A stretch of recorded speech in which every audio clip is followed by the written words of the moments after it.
Hello, wherever you are. I apologize for the way that I am sounding. And I also have a Albus nasal inhaler in my hand because girl is not very well. And do you know what? I haven't been unwell for a good 7 months, so I'm taking it. I've got a little bit of a mild cold. I'm not dying. It sounds a little bit worse than I feel, I think. So I thought, you know what? I'm still gonna come and have a bit of a chitty chat vlog with you this week. And I want to touch on my reverse diet, why reverse diet is so important, and what you need to be doing to get yourself looking leaner and feeling leaner. Just for reference, when I first started my journey, if you haven't been following me or you haven't got me on Instagram, you might not know that I've come from a pretty restrictive background. I was about 52 kilograms in...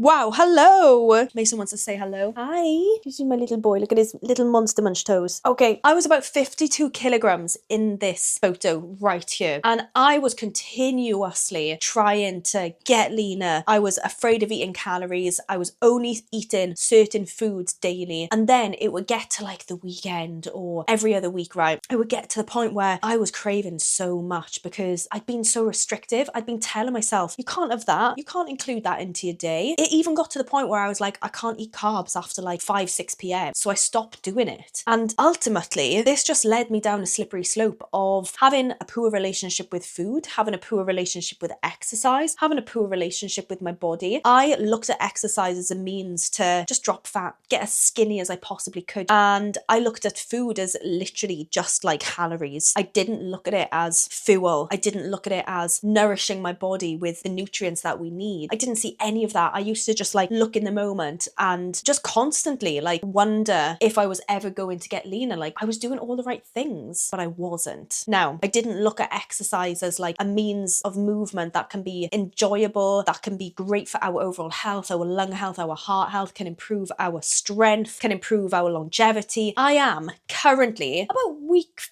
4, I think now. Week 4 in my reverse diet. Now, we have actually held things here with my calories for now because I have a photo shoot in a few weeks' time. And I actually have not done a photo shoot at the end of a cut phase for many years. So I want to go into this photo shoot with a different look to the last one. And this is exactly why we're holding here now at around maintenance to just make sure that I'm feeling good for it, you know? But right now I'm sitting at around 57. I'm fluctuating between like 57.5, 57.8 kilograms. Now at the end of my building phase, however, I was at 62 kilograms. So what I'm going to do, I'm going to pop a photo up here now showing where I was at 52 kilograms. I'm going to show you a photo as to where I was at the end of my last building phase. I was 62.5 kilograms here, and I'm now sitting at around the 57.48 mark here. So you can see the difference, right, from the very beginning of my fitness journey when I was really trying to get leaner. I was trying to be as skinny as I possibly could to now. Now, what's the difference? The difference now is that I have got so much more muscle mass, and I have been able to get to this point by starting a reverse diet. That literally, it was that. So when I was at the 52 kilogram mark, I had a poor relationship with food. I remember it was one random weekend and I ended up like overindulging to the point where I felt really, really unwell for a good few days. And at that point I was like, something needs to change. This is not the way that we should be going about our life week to week. We shouldn't be seeing food in this way. We shouldn't be going around in these circles. I should be feeling like more free. Like if my friends ask me to go out for food, I shouldn't have to freak out about that. I shouldn't have to feel in control of every single minute of every single day about food. So this is when I decided to really make changes. Now, I was looking at other women in the gym and I was thinking like, my God, they look so strong. Like they look so defined. Like how have they got to that point? And they had got to that point because they'd taken time to build muscle and I hadn't. I was constantly thinking that I needed to be in a calorie deficit to get as small as I could, to get as lean as I could. Now, if you are in this phase right now yourself, just remember this. You will only ever appear as lean as the muscle mass that you have. Simple as. I remember when I first heard that, I was like, oh, okay. So like right now, I am not in a position to be like dropping any more fat. I'm not going to look any leaner until I've actually built some more muscle mass. And I get that it can feel really scary, especially when you're not used to it, but it is something that is good gonna need to be done if you want to appear leaner. So a reverse diet works by slowly and gradually increasing your calories over a period of time. Now, this can be a few weeks, a couple of months. It completely depends on where you're starting, how much you are worried about increasing your calories, because for me, I know I had to take a very gradual approach to start with. And then as you gradually increase your calories, you'll be able to take yourself into at least maintenance, maybe a slight surplus, and you will therefore be building some lean muscle mass. Now, as you build on lean muscle mass, your metabolism is going to improve. Muscle mass acts as a fat burner in itself, because the more muscle mass that you have, the more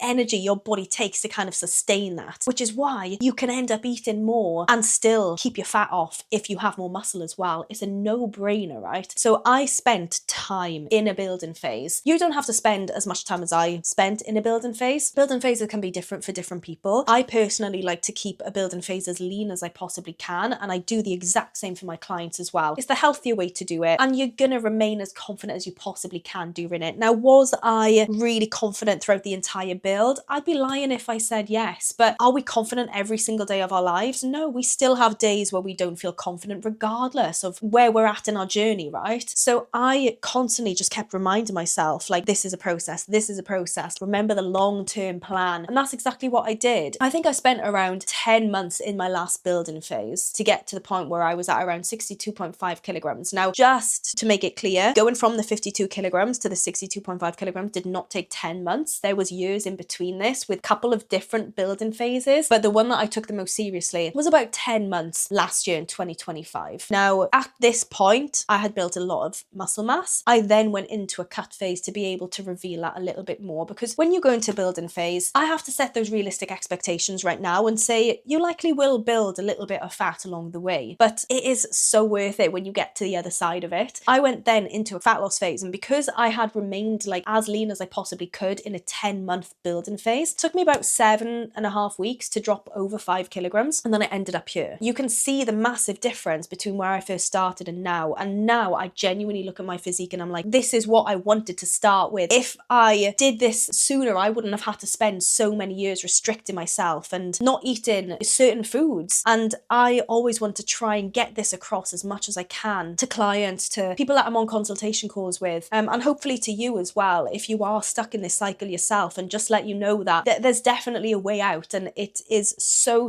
worth taking yourself through a muscle building phase or getting a coach, to take you through that muscle building phase to get you to where you want to be. Now, it's not likely to just take one phase, but if you start going through the process of first diet, building some lean muscle mass, spending some time building muscle mass, you will be really surprised as to how far you can go with that. Now, after I have finished that fat loss phase, so I had finished that around 4 weeks ago now, I'm into my reverse diet. I'm about 0.4 kilograms up on average since I first started. I'm looking really lean still, but I'm a little bit fuller. Now, if you have had a successful fat loss phase and then you're going through the reverse diet, right, your body is going to be more insulin sensitive, meaning at that point where you're gradually increasing calories, usually from carbs at this point, glycogen gets replenished a little bit more efficiently. So your muscles are going to be utilizing the carbs as energy rather than like storing any extra as fat. Your recovery is going to be improved. Your strength is going to improve. This is the time where we want to be pushing for more PBs. And as we're pushing for more PBs and your energy is improving, your recovery is improving, this is when you're going to start filling out a little bit more and looking even more defined. Now, at this point then, when you're gradually increasing your calories, you're going to be able to eat more whilst maintaining your fat loss. Who doesn't want that? Who doesn't want more food?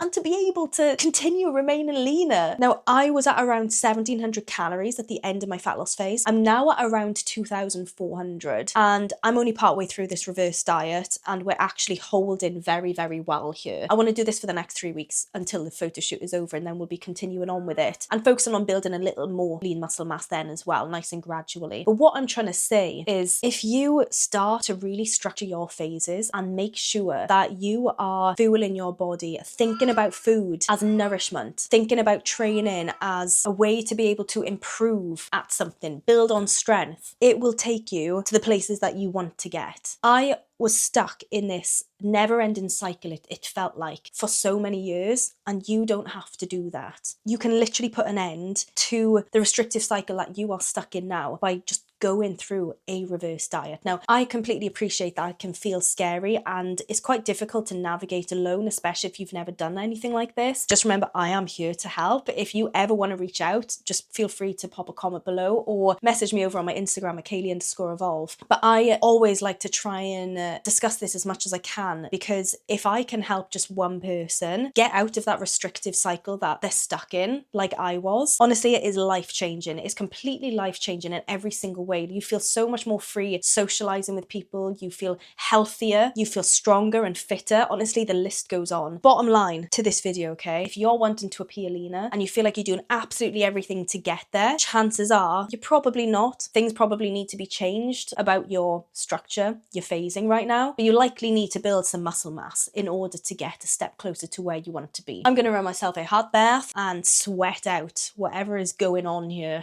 I hope you have a lovely day and I hope you're feeling better than I am this week. I'll chat to you very soon. Thank you. Bye.